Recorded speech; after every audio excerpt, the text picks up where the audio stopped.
कौन सी बातों में सत्यता है और कैसे हम तेल को पहचान पाएंगे मैम? इस चीज को जानने के लिए आइए बात करते हैं, तेल के ऊपर बेसिक ज्ञान लेंगे और इस बेसिक ज्ञान से आप सक्षम हो जाएंगे इस बात को समझने के लिए कि तेल क्या है और इसको पहचानना कैसे है, किन किन फैक्टर्स को चेक करना है जब आप किसी तेल को खरीद रहे हैं कि वह तेल आपके लिए हेल्दी है या नहीं है, राइट। तो सबसे पहले हम बात करेंगे कि तेल के अंदर क्या क्या चीजें हैं, इसके बेसिक गुण। तो देखिए, हर तेल, कोई भी तेल हो, सरसों का तेल है या राइस ब्रान ऑयल है, हर किसी के अंदर 3 प्रकार के फैटी एसिड्स होते ही होते हैं, जैसे कि सफा, पूफा और मुफा।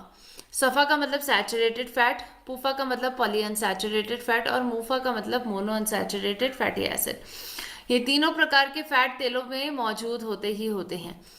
अब किसी किसी तेलों में ऐसा होता है कि सफ़ा की मात्रा ज़्यादा होती है, किसी में पूफा ज़्यादा होता है और किसी में मुफा ज़्यादा होता है, और इसी के बेसिस पर 3 कैटेगरीज में तेलों को डिवाइड किया गया, क्योंकि ऐसे तीनों तेलों में प्रकृति इनकी अलग अलग होती है। तो सफ़ा युक्त तेलों में सफ़ा की मात्रा ज़्यादा है, और ऐसे तेल ऐसे होते हैं जो तेल आज आपके शरीर में क्या कर सकते हैं, अच्छे कोलेस्ट्रॉल और बुरे कोलेस्ट्रॉल दोनों को बढ़ा सकते हैं। जी हाँ, अच्छा कोलेस्ट्रॉल और बुरा कोलेस्ट्रॉल दोनों बढ़ जाता है सफाई युक्त तेलों के माध्यम से। पूफा युक्त तेलों के अंदर प्रकृति ये है कि अच्छा कोलेस्ट्रॉल बुरा कोलेस्ट्रॉल दोनों कम हो जाता है, और मुफा युक्त तेलों की प्रकृति ये है कि अच्छे कोलेस्ट्रॉल पर कोई प्रभाव नहीं डालता है लेकिन बुरा कोलेस्ट्रॉल कम कर देता है। अब एक एक करके हम देखेंगे कि सफाई युक्त तेलों में कौन कौन से तेल आते हैं और उनको कैटेगरी को समझना होगा कि कौन सा तेल हमारे लिए बेस्ट है, राइट।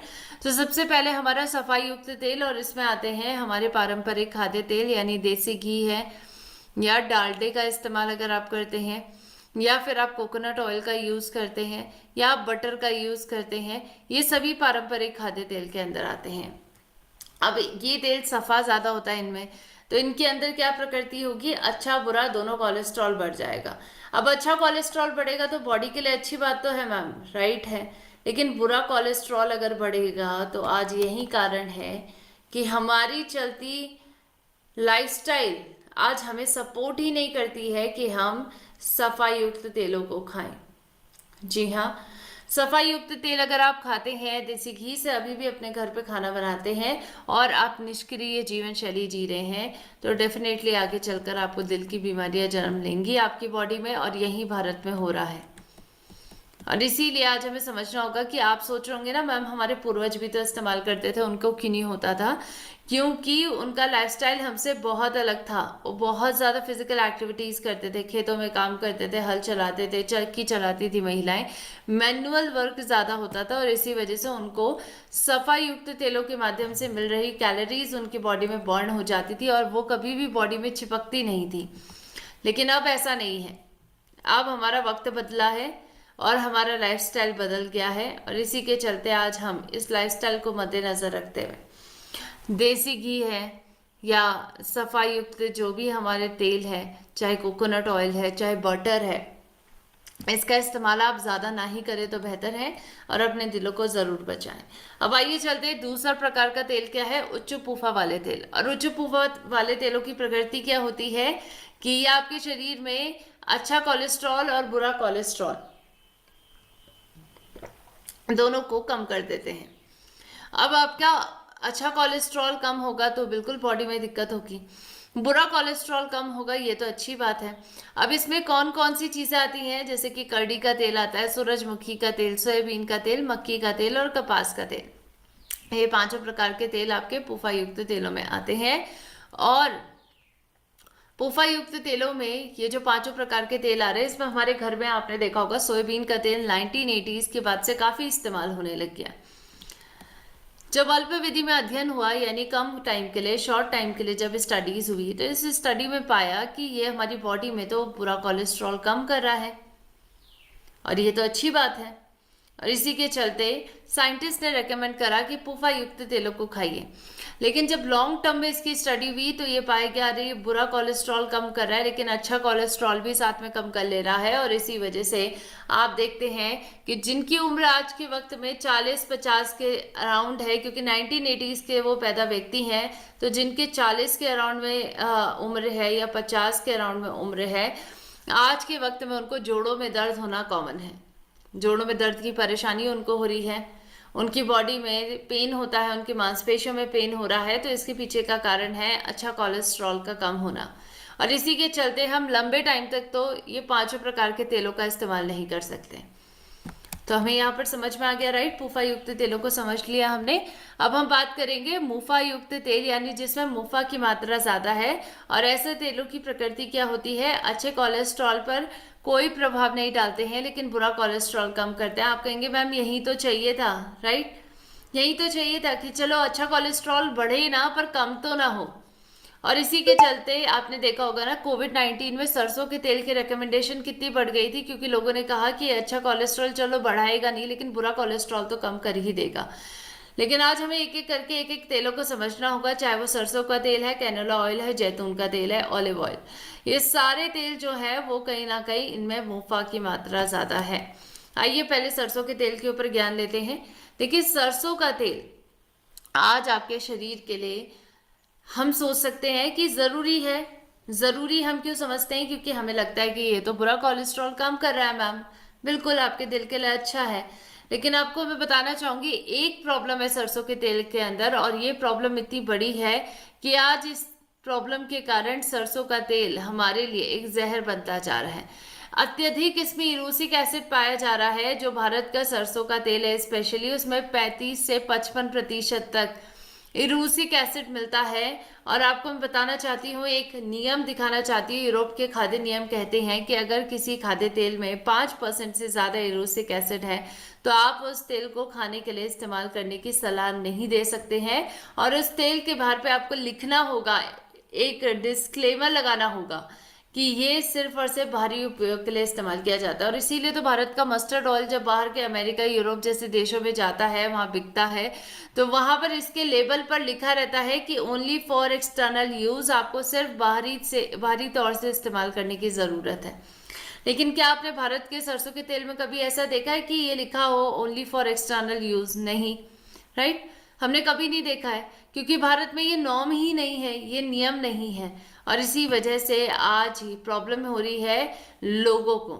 जब नियम नहीं बना है तो कि तेल बनाने वाली कंपनियां ये डिस्क्लेमर नहीं डालती हैं, और इसी वजह से आज भारत के कई लोग हैं जिनको पेस मेकर पर निर्भर होना पड़ रहा है। दिल की बीमारियां जन्म ले रही हैं, भारत में ये एपिडेमिक बन रहा है। और इसके पीछे का कारण है बढ़ा हुआ ट्राइग्लिसराइड। अब ये ट्राइग्लिसराइड हो या फिर ये टॉक्सिन लाइक सब्सटेंस के कारण होने वाला डैमेज हो, यानी इरूसिक एसिड के कारण आपके हार्ट के मसल डैमेज हो रही है। और इसके साथ साथ गॉल ब्लैडर के कैंसर का खतरा भी सरसों के तेल की वजह से बढ़ जाता है। तो यानी हम सरसों का तेल का इस्तेमाल नहीं कर सकते हैं। अब आइए बात करते हैं कैनोला ऑयल।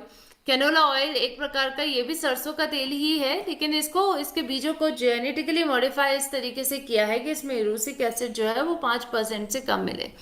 अब आप कहेंगे मैम यही तो चाहिए था, राइट, यही तो चाहिए था कि इरूसिक एसिड 5% से कम मिल जाए। अगर हो गया है तो बिल्कुल हमें कैनोला ऑयल का ही यूज करना चाहिए ना। बिल्कुल सही बात कही आपने। लेकिन मैं आपको बताना चाहूंगी एक प्रॉब्लम है कैनोला ऑयल के अंदर, कि ये हम भारतीयों के लिए नहीं बना है। अब हम भारतीयों के लिए क्यों नहीं बना है? क्योंकि हम भारतीय को खाना बनाने का तरीका हमारा अलग है। हम क्या तेलों को खाना बनाने के बाद उसके ऊपर से डालते हैं या पहले तड़का लगाना चाहते हैं? और आप जानते हैं कि हम क्या चाहते हैं, हम चाहते हैं कि तड़का लगाएं। हम पहले हम डीप फ्राई करके खाने को बनाते हैं, हम तड़का लगा के खाने को बनाते हैं, तेल को गर्म करते हैं। और जिस तेल में ओमेगा 3 बहुत ज़्यादा मात्रा में पाया जाता है वह तेल जल्दी जल जाता है और उसके पोषक तत्व जल्दी खत्म होते हैं, यानी इसका स्मोक पॉइंट कम होता है। और कैनोला ऑयल में भी यही प्रॉब्लम है। यानी कैनोला ऑयल विदेशी खा सकते हैं क्योंकि उनके लिए उनका खाना ऐसे नहीं बनता है डीप फ्राई करके, लेकिन हम भारतीय नहीं बना सकते हैं क्योंकि हम भारतीयों का खाना बनाने का तरीका अलग है और हमें ऐसा तेल चाहिए जो जल्दी ना जले। लेकिन कैनोला ऑयल जल्दी जल जाता है और उसके पोषक तत्व खत्म हो जाते हैं क्योंकि इसमें ओमेगा 3 ज़्यादा मात्रा में मिलता है। अब आइए बात करते हैं तीसरे प्रकार का तेल, और इसमें तो भारत के कई लोग ने इसका इस्तेमाल करना शुरू करा जब फॉरेनर्स को हमने ऑलिव ऑयल का यूज करते हुए देखा, राइट। लेकिन आपको मैं बताना चाहूंगी कि उनका यूज करने का तरीका अलग है, क्योंकि उनका खाना बनाने का तरीका अलग है। हम जैतून के तेल को फ्राई करने के लिए, डीप फ्राई करने के लिए भी यूज कर देते हैं, लेकिन जैतून का तेल इतनी क्षमता रखता ही नहीं है कि ये आपके तेलों को गर्म होने से रोक सके या फिर उसके पोषक तत्वों को खत्म होने से रोक सके। यानी ये तेल भी जल्दी जल जाता है और इसके पोषक तत्व खत्म हो जाते हैं, इसका स्मोक पॉइंट कम है। तो जैतून के तेल में भी सेम प्रॉब्लम है, हम इसका भी यूज नहीं कर सकते। अब आप सभी बोल रहे होंगे कि मैम आपने जितने भी हमारे पास टॉपिक थे या जितने भी हमने सोचे थे तेल, वो सब तो कैंसिल आउट हो गए हैं। तो अब हमारे पास कौन सा बेहतर खाद्य तेल है, इसको जानने के लिए पहले तो मैं आपको ICMR और WHO की ये डाइटरी गाइडलाइन की डाइटरी फैट की सिफारिशें दिखाना चाहूंगी। 2005 में वर्कशॉप हुई थी WHO NIN की हैदराबाद में, और उन्होंने कहा कि डाइटरी फैट की ये सिफारिशें हैं, अगर किसी भी तेल के अंदर ये डाइटरी फैट इतनी ही मात्रा में मौजूद होते हैं तो वही तेल हमारे लिए प्राकृतिक रूप से संतुलित तेल है और इस्तेमाल करना उसका जरूरी है। जिस तेल में सफ़ा की मात्रा 27 से 33% तक हो, पुफा 27 से 33% तक हो और मुफा 33 से 40% तक हो, और ओमेगा 3 ओमेगा 6 5 से 10% तक हो, वह तेल सबसे बेस्ट है इस्तेमाल करना, और इसी का हमें इस्तेमाल करना चाहिए। अब जब ये गाइडलाइन इशू हुई ना, तो हम लोगों ने गाइडलाइन देखी और हमने फिर से एक नई भ्रांति अपना ली। हमने एक नया मिथ अपना लिया कि तेल को बदल बदल कर इस्तेमाल करते शायद ये सही प्रपोर्शन आ जाएगा।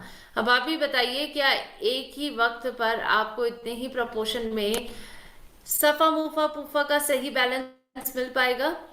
नहीं मिल पाएगा, राइट। कभी आप देसी घी यूज कर रहे हैं तो उसमें सफा ज्यादा होगा, कभी आप सोयाबीन का तेल यूज करेंगे उसमें पुफा ज्यादा होगा। तो एक ही वक्त में आपको वो सही प्रपोर्शन नहीं मिलने वाला है, और इसी वजह से आज हमें इस सही प्रपोर्शन को पाने के लिए प्राकृतिक रूप से एक संतुलित तेल चाहिए था। और सोचिए, प्रकृति कहते हैं ना, प्रकृति की झोली इतनी बड़ी है कि जो हम मांगते हैं हमें मिल जाता है। प्रकृति ने हमें स्वस्थ बनाने के लिए हर एक तौर तरीके बताए हैं, हमें बेस्ट टू बेस्ट चीजें प्रोवाइड की हैं जो हमारी सेहत पर काम कर सके। और प्रकृति की एक ऐसी ही देन है जिसको हम राइस ब्रान ऑयल कहते हैं। जी हाँ, राइस ब्रान ऑयल जो भूरे चावल की भूरी परत के माध्यम से निकाला जाता है, और आज इसके माध्यम से हम सभी अपनी डाइटरी फैट की सिफारिशों को पूरा करते हुए तेल का इस्तेमाल कर सकते हैं। जैसे सफ़ा का क्या हमने देखा था, 27 से 33%, राइस ब्रान ऑयल के अंदर 24% सफ़ा मिलता है जो सबसे करीब है। पूफा की मात्रा 27 से 33% के बीच में, जो राइस ब्रान ऑयल के अंदर 34% पे मिलता है, और मुफा की मात्रा 33 से 40% के बीच में होनी चाहिए, जो हमारे राइस ब्रान ऑयल में 42% मिलता है। और इसके साथ साथ इसमें एड ऑन क्या है, इसमें टोकोट्रानोल टोकोफेरॉल्स यानी विटामिन ई और ओरिजिनॉल भी साथ में मिलता है। यानी सोचिए, इतनी पास में अगर कोई डाइटरी फैट की सिफारिशें आई हैं तो सिर्फ और सिर्फ राइस ब्रान ऑयल की आई हैं। इसके साथ साथ स्मोक पॉइंट पर हम बात करें, क्या ये मैम डीप फ्राई करने के लिए यूज किया जा सकता है? क्या हम इसको तड़का मारने के लिए यूज कर सकते हैं? बिल्कुल कर सकते हैं, क्योंकि इसका स्मोक पॉइंट सबसे ज्यादा है। आप ये चार्ट देखिए, सबसे कम ऑलिव ऑयल का है, फिर सोयाबीन का है, फिर है कैनोला ऑयल, फिर पीनट ऑयल, फिर ग्रेप सीड ऑयल है, फिर राइस ब्रान ऑयल है। यानी राइस ब्रान ऑयल का सबसे ज्यादा स्मोक पॉइंट है। इस तेल को आप फ्राई करने के लिए, डीप फ्राई करने के लिए यूज कर सकते हैं। हम भारतीयों के लिए बना है ये तेल। इसके साथ साथ राइस ब्रान ऑयल में एक और खासियत है, आपको एंटीऑक्सीडेंट्स भी मिलते हैं क्योंकि इसमें ओरिजिनॉल मिलता है। तो जो तेल फिजिकली रिफाइनिंग के माध्यम से बनाया जा रहा है राइस ब्रान ऑयल, उसमें सबसे ज्यादा मात्रा में ओरिजिनॉल मिलता है। और आज हम गर्व से ये बात कहते हैं कि राइस ब्रान ऑयल मैम प्राकृतिक रूप से संतुलित तेल है, जिसका इस्तेमाल करके हम सभी अपनी बॉडी को वो दे सकते हैं जो हमें जरूरत है। लेकिन यहाँ पर भी एक बहुत बड़ा प्रश्न आता है, मैम कौन सी कंपनी का राइस ब्रान ऑयल खरीदें, क्योंकि कंपनी तो अलग अलग है भारत में, अलग अलग ब्रांड्स के गांव ओरिजिनल आज सेल किए जा रहे हैं। तो कौन सी कंपनी का राइस ब्रान ऑयल हमें लेना चाहिए? अब आइए बात करते हैं। देखिए, कंपनी या ब्रांड को चूज करने के लिए आप क्या चेक करते हैं? आप जैसे कपड़े भी खरीदते हैं, या आप कोई भी खाने का सामान खरीदते हैं, या फिर आप कुछ भी खरीदते हैं, राइट। फॉर एग्जाम्पल कपड़े खरीद रहे हैं, आप ब्रांड में क्या चेक करते हैं? आप देखते हैं ना कपड़े की क्वालिटी क्या है, कपड़ा कितना ड्यूरेबल है, कपड़ा ट्रांसपेरेंट तो नहीं है, यानी आप उसकी क्वालिटीज को चेक करते हैं। तो जब आप ब्रांड्स की बात करते हैं, और कोई भी चीज खरीदना चाहते हैं तो आप चाहते हैं कि वो आपको मैक्सिमम बेनिफिट दे, जो आप चाहते हैं, राइट, आपकी मैक्सिमम नीड्स को पूरी करें। और एक ऐसा ही बेहतरीन खाद्य तेल हमारे बीच में मौजूद है, हमारे भारत में मौजूद है। एपी ऑर्गेनिक्स लिमिटेड धुरी के माध्यम से निर्मित है और इसका नाम है health guard rice bran oil. Bharat की सबसे ज्यादा निर्यात करने वाली कंपनी है ये, राइस ब्रान ऑयल को भारत के बाहर इसको निर्यात करती है। और आपको बताना चाहूंगी, इस तेल को बनाने के लिए एक बहुत बेहतरीन टेक्नोलॉजी का इस्तेमाल किया जाता है, वो है फिजिकली रिफाइनिंग की पेटेंटेड टेक्निक के माध्यम से इस तेल को बनाया जा रहा है। आपको बताना चाहती हूँ कि जो हमारी कंपनी के फाउंडर है doctor A R Sharma ji, माननीय doctor A R Sharma ji को उनके प्रयासों के लिए और बेहतर टेक्नोलॉजी का खाद्य तेल भारत में उत्पादन करने के लिए उनको 4 बार नेशनल अवार्ड से सम्मानित किया गया है, क्योंकि उन्होंने भारत में बेस्ट टेक्नोलॉजी को लाकर भारतीयों के लिए बेस्ट खाद्य तेल बनाने की कोशिश की है। अंतर्राष्ट्रीय स्तर के फूड सेफ्टी के सभी मानकों को पूरा करते हुए इस तेल को बनाया जा रहा है और बेस्ट टू बेस्ट टेक्नोलॉजीज, चाहे वो थर्मोसाइफन सिस्टम है, नाइट्रोजन जनरेशन प्लांट है या हाई एफिशिएंसी मेटल ट्रैप्स का यूज करना, ये सभी आपको इसमें मिलता है। ये सभी आपको आज राइस ब्रान ऑयल को बनाने के लिए इस्तेमाल किया जाता है। सोचिए, नाइट्रोजन जनरेशन प्लांट का काम है कि इनर्ट एनवायरनमेंट मिलता है ताकि तेल खराब ना हो। हाई एफिशिएंसी मेटल ट्रैप्स का यूज किया जाता है ताकि तेल में किसी प्रकार की कोई गंदगी फिजिकल फॉर्म में ना गिरे।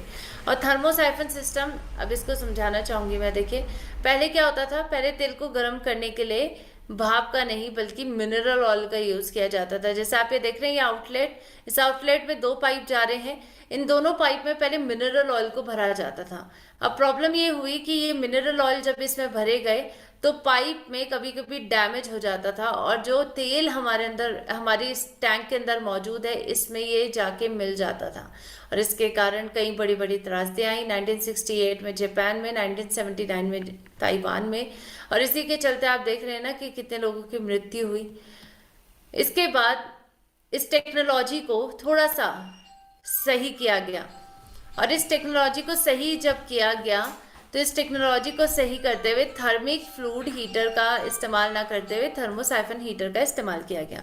अब थर्मोसाइफन हीटर क्या होता है, इसमें तेल को गर्म करने के लिए भाप का इस्तेमाल किया जाता है और तेल को गर्म करने के लिए जब भाप यूज किया जाता है तो कंटेमिनेशन के 0 चांसेस होते हैं। तो यहाँ पर हमें एक ऐसा तेल मिल रहा है, सोचिए, भारत में जो इस टेक्नोलॉजी का यूज करते हुए तेल बना रहा है, तो आप सबसे स्वस्थ तेल का इस्तेमाल कर रहे हैं। इसके साथ साथ आपको बताना चाहूंगी कि अंतर्राष्ट्रीय स्तर के सभी मानकों को पूरा करते हुए तेल को बनाया जाता है, इसीलिए इसको बहुत सारे इंटरनेशनल एक्रेडिशंस मिलते हैं। BRC food certified, ISO certified company, हलाल सर्टिफिकेशन इसको मिल चुका है और इसके साथ साथ ये 30 से भी ज्यादा देशों में तेल का निर्यात करती है। इसके अलावा अगर हम देखें तो आज एपी ऑर्गेनिक्स लिमिटेड धुरी के माध्यम से निर्मित ये जो तेल है, आज ये जन जन तक पहुंच रहा है और भारत के बाहर भी पहुंच रहा है। वर्ल्ड की largest producer of rice bran oil ये कंपनी बन चुकी है और भारत की highest exporter of rice bran oil ये कंपनी बन चुकी है। तो आज इसी कंपनी के माध्यम से बन रहा है health guard rice bran oil हमें क्यों लेना चाहिए, इसके और भी मैं कुछ अन्य कारण आपको बताना चाहूंगी। जैसे कि सबसे ज्यादा मात्रा में इसमें ओरिजिनॉल मिलता है। आपको याद होगा, मैंने आपको चार्ट दिखाया था पीछे, राइट। मैंने बताया था कि जो फिजिकली रिफाइनिंग के माध्यम से बनता है तेल, उसमें सबसे ज्यादा मात्रा में ओरिजिनॉल मिलता है। और पहले ये सोचिए 1400 mg पर 100 ग्राम आपको मिलता था, अब ये 1500 mg यानी 15,000 ppm बन चुका है। ओरिजिनॉल की अगर हम बात करें तो इसके लाभ ही लाभ हैं। अगर आपके तेल में ओरिजिनॉल है तो आज यही तेल आपको स्वस्थ भी बना सकता है, क्योंकि ओरिजिनॉल के बहुत सारे हेल्थ बेनिफिट्स मिलते हैं। ये कोलेस्ट्रॉल को कम करता है, सूजन की रोकथाम, हड्डियों को कमजोर होने से रोकता है, हाइपोथायराइडिज्म, शुगर की बीमारी, सोचिए इतनी तमाम 18 प्रकार की बीमारियों पर ये काम कर रहा है। तो आज हमें हेल्थ गार्ड ही क्यों लेना है, इसका एक मुख्य कारण ये भी है कि इसमें ओरिजिनॉल एंटीऑक्सीडेंट सबसे ज्यादा है और इसके साथ साथ ये ट्रांस फैट फ्री तेल है। जी हाँ, इसके अंदर ये भी क्वालिटी है कि इसमें आपको ट्रांस फैट नहीं मिलेगा। ट्रांस फैट एक बुरा फैटी फैट है, बैड फैटी फैट है और ये बुरा फैट आपकी बॉडी में खाने के माध्यम से जाता है और इसकी वजह से आज बहुत सारी बीमारियां हो रही हैं, क्योंकि आपका बुरा कोलेस्ट्रॉल बढ़ता है। अल्जाइमर की बीमारी, diabetes, cancer, obesity, depression, infertility जैसी परेशानियां हो रही हैं और इसी के चलते विश्व स्वास्थ्य संगठन ने, food safety standard authority of India ने ट्रांस फैट फ्री वर्ल्ड का निर्माण करने का प्रण लिया है और इसी के चलते एक लोगो निकाला इन्होंने जो सफेद लाल और काला कलर का लोगो है जिसमें ट्रांस फैट फ्री लिखा है। और इस लोगो को अगर आप किसी तेल के ऊपर देखते हैं या खाद्य पदार्थ के ऊपर देखते हैं तो आप इजीली पहचान सकते हैं कि इस खाद्य पदार्थ में या तेल में ट्रांस फैट नहीं है और इसका इस्तेमाल करना हमारे लिए सबसे ज़्यादा ज़रूरी है। तो आइए अब हम डॉक्टर के माध्यम से ही, एक्सपर्ट ओपिनियंस के माध्यम से ये जानेंगे कि ट्रांस फैट हमारी बॉडी के लिए कितना नुकसानदायक है और कैसे पहचान सकते हैं कि ट्रांस फैट हमारे तेलों में है या नहीं। आइए डॉक्टर साहब की बातों को ध्यान से सुनना है। Hi, I'm Dr. Rahul Bhargav, Director of Hematology and Bone Marrow Transplant at Fortis Memorial Research Institute, Gurugram. जैसा हम जानते हैं कि ट्रांस फैट खाने के अपने काफी सारे नुकसान होते हैं और निरंतर रूप से इस बात पे रिसर्च होती आई है, और इसी के मद्देनजर रखते हुए जिस प्रकार ने WHO ने नारा दिया है कि हमें ट्रांस फैट फ्री डाइट की तरफ आगे बढ़ना है 2023 में, उसी को भारत सरकार ने अपनाया है और FSSAI के माध्यम से लोगों को अवगत कराने की एक मुहिम जो चलाई है कि ट्रांस फैट आपके खाने में कितना है, इसको जानना आवश्यक है। क्या चीज ट्रांस फैट फ्री है या नहीं है, वो लोगो है रेड एंड व्हाइट का, जिसको आपको ध्यान देना जरूरी है। तो अब आपके खाने पे लेबल चिपका हुआ आएगा, जैसे नॉन वेज वेज का लेबल आता है, उसी प्रकार से आप पहचान सकते हैं कि मैं ट्रांस फैट खा रहा हूं या नहीं खा रहा। किसी भी चीज में अगर 0.2 ग्राम से नीचे है तो वो ट्रांस फैट फ्री है। कोई ऑल है, अगर वो 1 ग्राम से नीचे है तो ट्रांस फैट फ्री है, क्योंकि देखा गया है कि ट्रांस फैट सिर्फ डिप्रेशन नहीं, एल्जाइमर नहीं, जबकि वो कैंसर जैसी दुष्ट बीमारियां भी करवाता है। उसमें सबसे ज्यादा प्रोस्टेट कैंसर,